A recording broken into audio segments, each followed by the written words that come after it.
मेरे पास किसी सद्गृहस्थ भक्त ने एक प्रश्न किया है कि हम गृहस्थ आश्रम में हैं, हमारे बच्चे हैं, पत्नी है, न तो मेरी बात पत्नी मानती है और ना तो मेरे बच्चे बात मानते हैं। सब उदंडता करते हैं, इधर उधर घूमते रहते हैं, मनमानी करते हैं, हमारी बात नहीं सुनते हैं। इसके लिए मैं क्या करूं? सर्वप्रथम इसके लिए आपको स्वयं सत्संग से जुड़ना चाहिए और घर का वातावरण सत्संगमय बनाना चाहिए और बच्चे और पत्नी, परिवार, माँ, पिता सबको सत्संग से जोड़िए और टीवी में सत्संग सुनाइए, मोबाइल के माध्यम से सत्संग सुनाइए, तो आपको बहुत कम मेहनत पड़ेगी। ये लोग आपकी आज्ञा का पालन कर लेंगे। नंबर 2, आप स्वयं अपने माता पिता का सम्मान कीजिए और माता पिता को आदर से रखिए, तो आपका आदर घर में बढ़ जाएगा। नंबर 3, आप पति पत्नी प्रेम से रहिए, तो उसको देख करके जो है बच्चों के ऊपर अच्छा असर पड़ेगा। आप पति पत्नी एक दूसरे से लड़ते रहते हैं, एक दूसरे की आज्ञा नहीं मानते हैं, मनमानी करते हैं, तो इससे जो है बच्चे भी वही उदंडता सीखते हैं। और बचपन से ही बच्चों को 5 वर्ष तक लाड़ प्यार करना चाहिए और 15 साल की उम्र जब हो जाए तब तक उनको कड़ी दृष्टि में रखना चाहिए और 16 साल की उम्र के बाद उनको मित्र समझ करके रखना चाहिए।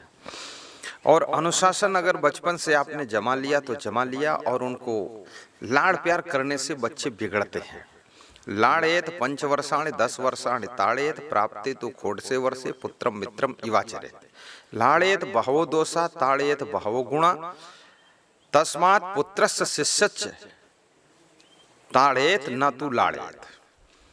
पुत्र हो या शिष्य हो, अगर उसको लाड़ प्यार करोगे तुम ज्यादा तो बिगड़ेगा, उसमें बहुत अवगुण पैदा हो जाएंगे।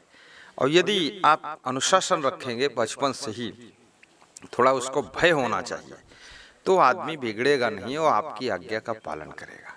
लेकिन आप भी अपने माता पिता की आज्ञा का पालन करें और साथ में सत्संग सुनने से सद्बुद्धि आ जाएगी। जैसे हमारे पास में अभी तोनहा गांव में मैं हूँ, डिस्ट्रिक्ट अररिया में, जनकपुर के पास में, बिहार में लॉकडाउन के समय ठहरा हूँ। यहाँ पर बहुत से भक्त लोग आते हैं और बच्चे आते हैं। तो कल एक बच्चा आया था, नाम है भक्त श्री सकलदीप मास्टर साहब, उनके पिताजी हैं डॉक्टर लाल बहादुर जी मंडल। तो वो उनका बच्चा बोला, सकलदीप का बच्चा, उसका नाम मुझे स्मरण नहीं, छोटा सा था, 10-11 साल उम्र है। बोला, पिताजी गुरुदेव के दर्शन के लिए हम लोग चल रहे हैं, तो पिताजी गुरुदेव के लिए थोड़ा सा घी लिए चलते हैं। तो वे 300-400 ग्राम घी लेकर के आए थे। तो बोले, मैं तो कुछ नहीं ला रहा था, लेकिन ये बच्चा बोला गुरु जी के लिए, संतों के लिए घी ले चलते हैं। तो घी ले, अब उस बच्चे को ऐसे देने के संस्कार मिले। तो उसके पिताजी बोले, मैं आपके लिए चरण पादुका ला देता हूँ। ये चरण पादुका थोड़ा सा फट गए। अब अपने पिता उसके और दादाजी जो डॉक्टर लाल बहादुर जी, वो बोले कि हम जो है आपके लिए संत महात्मा जो यहाँ ठहरे हुए हैं सबके लिए मक्का का भुट्टा ला देंगे। तो आज वो 50 भुट्टा लेकर आए थे संत लोग। अब दादाजी जब दान करते हैं, भुट्टा खिलाते हैं, और ऐसे वो पहले भी करते होंगे, हमें तो अब मिले हैं। और उस बच्चे का पिता सकलदीप जी मंडल, वो शिक्षक हैं।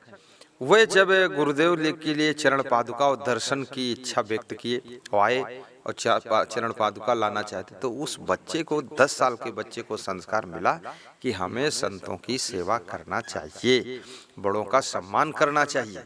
तो बच्चा घी ले, तो उनका बच्चे का पिता बोला, मैं अब 2.5 किलो घी दे जाता हूँ, ताकि आपके यहाँ 200 ग्राम घी रोटी में लगा लेंगे, दाल वाल छौंक देंगे। तो ये संस्कार, सकलदीप के संस्कार अपने पिताजी से उनको प्राप्त हुए, डॉक्टर लाल बहादुर मंडल से, और उस बच्चे को संस्कार अपने पिता शिक्षक श्री सकलदीप मंडल से प्राप्त हुए। अब वो संस्कार एक दूसरे से बढ़ते जा रहे हैं। यदि आप गंदगी रखते हैं तो आपका बच्चा गुप्त रूप से गंदगी में रहने का संस्कार प्राप्त कर रहा है। यदि आप पान, तंबाकू, पुड़िया, बीड़ी, सिगरेट, गांजा, चरस और दारू पीते हैं तो आपका बच्चा, उसके जीन्स में भी वो संस्कार चला जाता है, जीन्स में वो गुण अवगुण सब चले जाते हैं। इसलिए कई बार देखिए आप, किसी का बाप क्रोधी है, बेटा भी क्रोधी हो जाता है, और किसी का बाप लोभी है कभी कभी बाप जो है बिगड़ा हुआ है लेकिन बेटा बहुत अच्छा हो जाता है, क्योंकि उसकी संगत बदल गई, अच्छे लोगों की संगत मिल गई।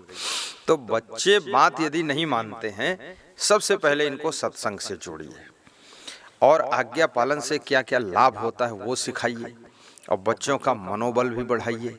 और बच्चे बच्चे हैं इसलिए थोड़ा उनको क्षमा भी करना पड़ेगा, और बच्चों को व्यस्त कीजिए। आप ट्यूशन मास्टर भी लगाइए, उनको खाली छोड़ोगे उत्पात करेंगे। हाँ, आधा घंटे शाम को खेलने का टाइम दीजिए और आधा घंटे 10 मिनट सुबह भी खेलने का टाइम दीजिए। एकदम उनको सेंट्रल जेल जैसा डाल करके भी मत रखिए। और ट्यूशन मास्टर आए, शाम को 2 घंटे उनको पढ़ाए, 2 घंटे ट्यूशन चले और फिर तैयारी कराइए। इतना बिजी कर दीजिए कि उनको उत्पात करने का, खुराफात करने का टाइम ही न मिले। और ज्यादा बच्चों को लिपटिए मत कि ये मेरा बेटा है, गलबहियां डाल लो और रोना शुरू करो, है मेरा बेटा, तो बिगड़ेगा वो।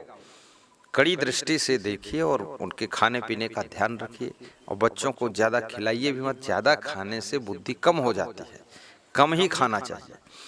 और बच्चों को प्रेम भी दीजिए और बच्चे को सत्संग में भी लाइए और गुरुदेव जी का दर्शन भी कराइए और बच्चे के द्वारा अच्छे कार्य कराइए। जैसे किसी को दान देना है, बच्चों के हाथों से करवाइए। किसी को सहयोग देना है, बच्चे के हाथ से कराइए। कोई मेहमान आए हैं, उनको नाश्ता खिलाना है, तो आप भी बैठिए वहीं, बच्चे के द्वारा मंगाइए, उसको सिखाइए कि जल ले आओ बेटा, जल पिलाना चाहिए, देखो मेहमान है ये, और ये संत जी आए, इनको पानी पिलाइए, फिर नाश्ता ले आइए घर से। तो ये सब काम उससे लीजिए।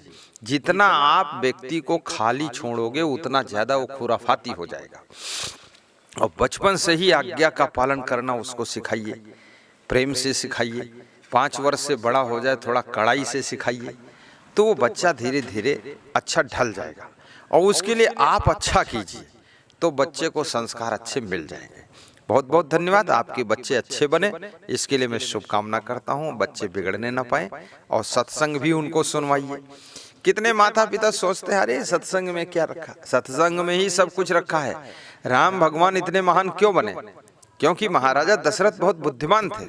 उन्होंने बचपन से ही राम भगवान को गुरु वशिष्ठ की शरण में रख दिया, उनके आश्रम भेज दिया। एक महाराजा का बेटा, चक्रवर्ती सम्राट का बेटा, इतना सुख सुविधा में अयोध्या के राजमहलों में रहा था, वो चारों बेटों को वहां भेज दिया।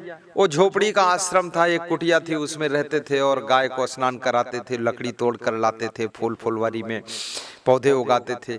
लेकिन उन्होंने सोचा अगर इसको वहां नहीं भेजता हूं तो राजमहल में रहते रहते घमंडी हो जाएगा, आलसी हो जाएगा, निकम्मा हो जाएगा, अहंकारी हो जाएगा। वहां जाएगा, छोटी छोटी सेवाएं करेगा, छोटे छोटे काम करेगा, इसका घमंड टूट जाएगा। और गुरु वशिष्ठ इसको अच्छी अच्छी बातें सिखाएंगे, क्योंकि बाप से उतनी बातें लोग कम सीख पाते हैं। अच्छी अच्छी बाप से बुराई सीखते ज्यादा है, अच्छा ही कम सीखते हैं। लेकिन अदर व्यक्ति के साथ में रह करके अच्छा ही सीखते हैं।